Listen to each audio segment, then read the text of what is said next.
Have you ever had a problem and then you try to fix a problem, but then you make the problem worse? That question is related to what we're going to be talking about today. So today we're going to be talking about how to fix post-inflammatory hyperpigmentation after an injury. So I get a lot of messages from social media, and this message was interesting enough that I decided that I wanted to make a video surrounding the message and the question. So the person said, I'm a dark-skinned person with a less visible sunburn on my face from childhood. And last year they started using bleaching products, and that bleaching product triggered worsening sunburn. I'm assuming it's like post-inflammatory hyperpigmentation. And they wanted to know what were good products that would get their skin back to where it was before. And I will preface this by saying this is coming from somebody who lives in Africa, okay? So I was like, okay, this is an interesting question, and it's something that people deal with all the time. So I'm going to address it in today's video. So let's look at what's going on with this person. Her main problem is that she had a sunburn at childhood. Now, it's difficult to know if it's truly a sunburn or if it's basically post-inflammatory hyperpigmentation from some form of injury, or is it a birthmark? So we don't know, but she had some discoloration on her face that she's had since childhood. Okay, so that's problem number one. Problem number two is that she tried to solve the problem by using skin bleaching products, okay?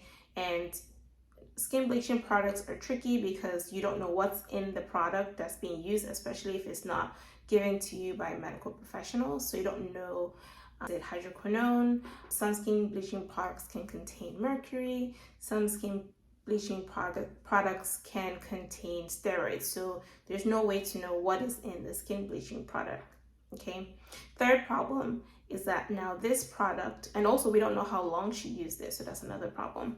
And then now this product has caused a problem, which is worsening pigmentation. So it's worse than what it was before. So she's had a post-inflammatory hyperpigmentation or some sort of reaction from the product. So the skin has gone through an injury. So she's injured her skin. And usually when your skin gets injured, you get a reaction, which is similar. In this case, it's post-inflammatory hyperpigmentation. And lastly, she doesn't mention any sun protection use. So it's possible that she's not using anything to protect her skin in an instance where she's actually compromising her skin. So you compromise your skin, but you don't protect it. So those are the main issues that are going on with this particular person, and we're gonna address that, okay? Before we talk about the solution to her problem, I want to talk a little bit about melanin and the function that it serves when it comes to our skin, okay? So melanin is a pigment, and this pigment's main job is to protect us from damage that is caused from UV rays. So ultraviolet light, could be UVA or UVB, has the capability to injure the skin and cause DNA damage. So your body created pigment in this case, and its job is to protect you from the light, okay, from UV light. That is the main function. It has other functions, but in this case, this is what we're going to be talking about. So every time that you have injury to the skin, your melanin, think of melanin as a soldier, and its job is to protect you, okay? And so every time that there is injury to the skin, they're gonna like come together in like a force and try to protect you from that injury. So that's what happens when like you get a tan, for example. You have exposed your skin to the light, UV rays, and so you get an increase in melanin to protect you from the potential damage that you could get from the sun, okay? Now that is generally what its main job is. Now, sometimes you can have melanin come or congregate to protect you from injury that is not caused by the sun. So injury could be caused by us. One way we do that is by using products like skin bleaching products, and I'll talk a little bit about that in the future.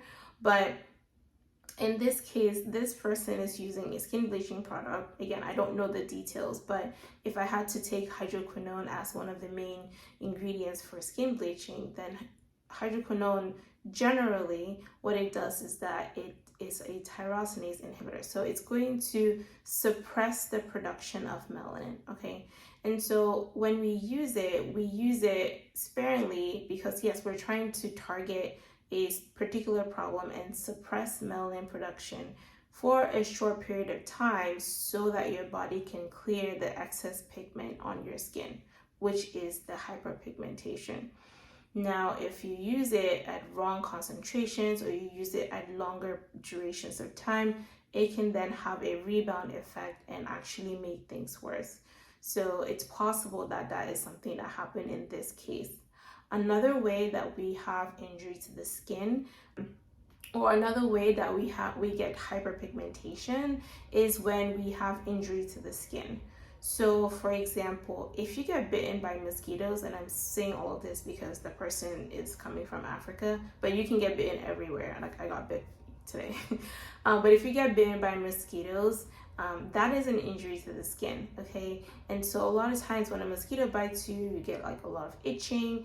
And so between the itching and the inflammation from the mosquito bite, you get inflammation of the skin. And so when you have inflammation of the skin, again, your melanocytes don't know the difference between the injury that's coming from the sun and the injury that's localized to your skin. And so they are going to come and mobilize to try to deal with this inflammation, because melanin's main job is to protect you from inflammation. And so melanin comes to this particular location and it overreacts, or it's overproductive, right? And then what could potentially happen once the injury resolves is that you get hyperpigmentation. So you have overproduction of melanin that deposits in that area, and so that area is going to be darker than the way it was before. And any injury can do this. It could be a bug bite, it could be acne, it could be inflammation within the body that can then cause hyperpigmentation. I can discuss that in another video. There's so many different things. But the bottom line is that melanin does not like inflammation.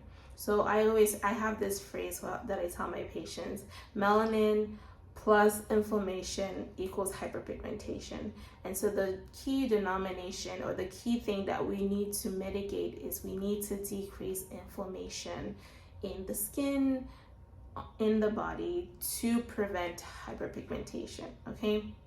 So to summarize, melanin's main job is to protect us from inflammation. And when we have inflammation, either coming from outside or coming from inside, we are potentially going to have hyperpigmentation. So if you want to prevent hyperpigmentation, we need to control inflammation. That is probably the one thing that you can try to do without requiring a doctor's help, right? And that's going to be with sun protection, which we'll talk about later, and it's also going to be with what you eat, which we can talk about later. Now let's talk about how to solve the problem of post-inflammatory hyperpigmentation after an injury.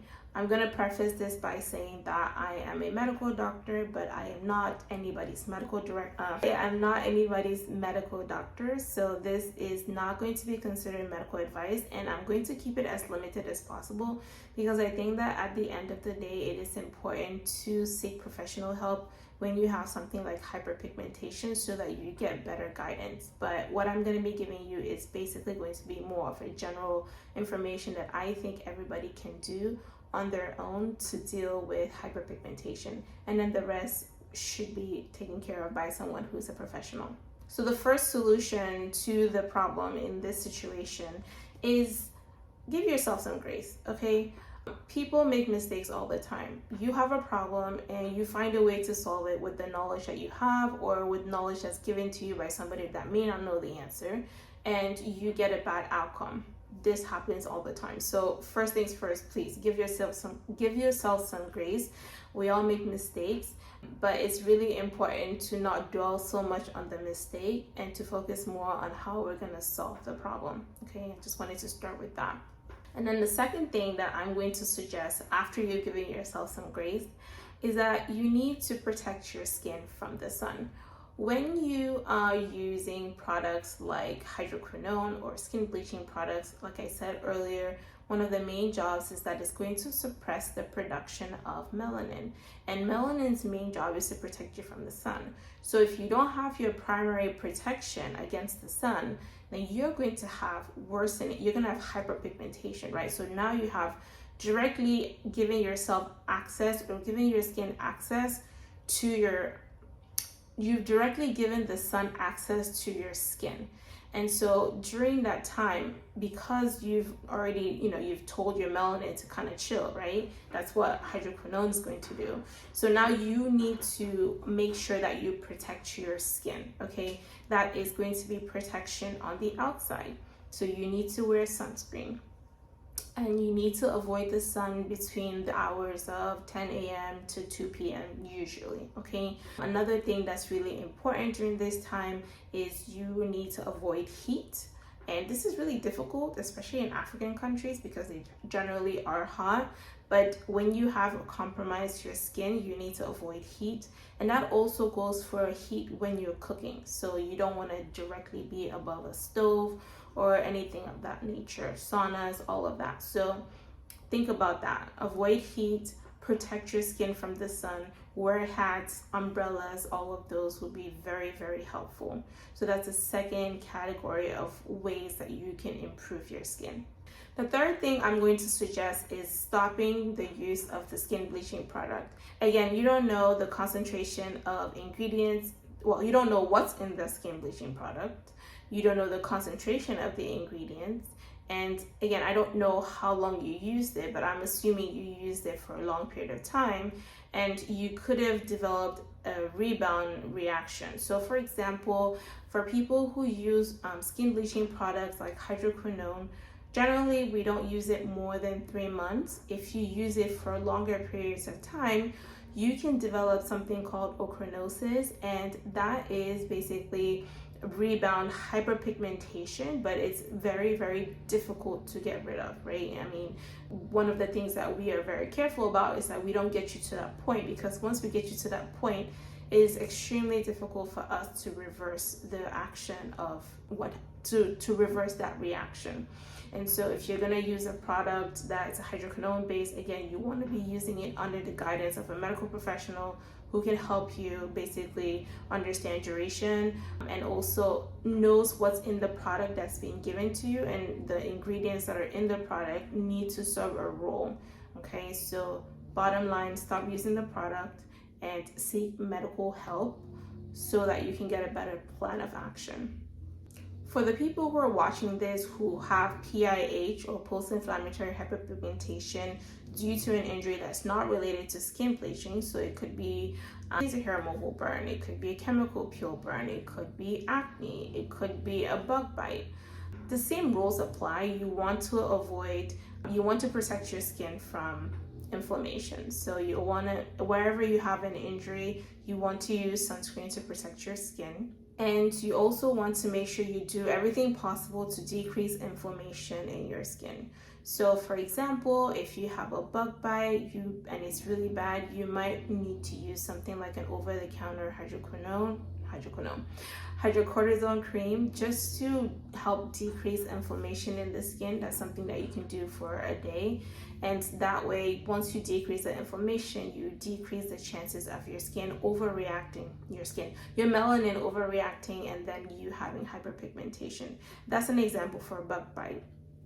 If your hyperpigmentation is due to acne, then obviously using products sunscreen is going to be the most important thing, but then using products that will help with acne and also eating healthy to decrease inflammation within the body is going to be something that we can do. If you want me to do a video on different topics within the hyperpigmentation space, like acne or post-inflammatory hyperpigmentation due to acne or facial hair, just comment below and let me know, and I'll do a separate video on that topic. But generally, again, sunscreen is going to be very, very important because it's going to help protect you from UV rays, and then you can do your part by decreasing inflammation internally, and usually that's going to be with nutrition. Okay, so that means you want to avoid eating processed foods, processed carbs, process anything. Stick to eating whole foods, vegetables, and fruits, and drinking enough water, decreasing your stress levels, and exercising. So all of those things are going to help you decrease inflammation in the body. And the last thing I'm going to suggest is that you give your skin some time, okay? Depending on the type of injury that you get to your skin, it can take anywhere from 3 months to a year for your skin to truly heal. Remember that melanin's job is to protect you. And so if it feels threatened, aka injury, it might overreact, okay? And that is hyperpigmentation. And when it does overreact, you need to give it some time to chill, okay? Like, we're a little extra. And so it takes time. It could be 3 months, it could be 6 months, it could be a year. Give it some time to heal, in addition to working with a professional to come up with a plan that will help you improve the issues that you're dealing with, in this case, hyperpigmentation. But a lot of times people are not happy with the results, right? Because hyperpigmentation is like this evidence of an injury, and so they want to fix it. And so people make the mistake of rushing and trying things without proper guidance, and then they end up making things worse. And so if you have an injury, the best thing that you can do is just give it some time. If you don't like how it looks, and we have things that we can do, right? You can wear sunscreen, and then you can put makeup over it. The key now is to just make sure that when you do put makeup over it, you clean the skin so you don't develop other problems that can come from using makeup. So I hope that this video was helpful and it was able to give you information that could help you in the future. If you have more questions, or if you want me to make a video or answer a question just like I answered this person's question, then leave that below and I will make a video answering your question to the best of my ability. If you're in the DC metro area and you're looking for a physician who can help you with your skin, my practice is Delight Medical and Aesthetics. You can stop by for a consultation. I will leave my information below. All right, well, I will see you on the next video. Bye.